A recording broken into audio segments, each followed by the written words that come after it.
शामराव रामचंद्र पवार बोलतोय। आज 3 महिन्यापूर्वी मला बिलकुल चालता येत नव्हतं। मी कनेरी मठात जाऊन ट्रीटमेंट घेतली, पण ती ट्रीटमेंट योग्य बसली नाही।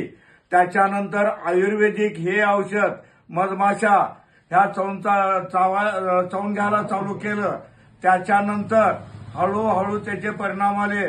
मला उठून उभा सुद्धा राहता येत नव्हतं। मी आता स्वतः उठून उभा राहून 10, 20, 25 पावलापर्यंत चालू शकतोय। ओके चलून दाखवा बरं कसं आधी चलता येत होतं। नाही अजिबात काही नाही, असं उभा राहता येत नव्हतं। उभा राहून दाखवा हे बघा आता उभा राहिलं क्लिअर। त्याच्यानंतर हे बघा ओके वाकर चालतच आहे। वाकर आज सकाळपासून तिथे ठेवला, त्याला हात लावणार नाही मी आता। अरे वा बेस्ट। आणि आता परत लावणारच नाही आहे। सकाळी जरा जापेगीने बाहेर पळ वॉटरच्या पानपट्टीपर्यंत तिथपर्यंत जाऊन वाकर घेऊन चालणार अजून 1-2-4 दिवस। माझा शुभ दिवस 1 जानेवारी आली की नाही, त्या दिवसापासून वाकर बंद। ओके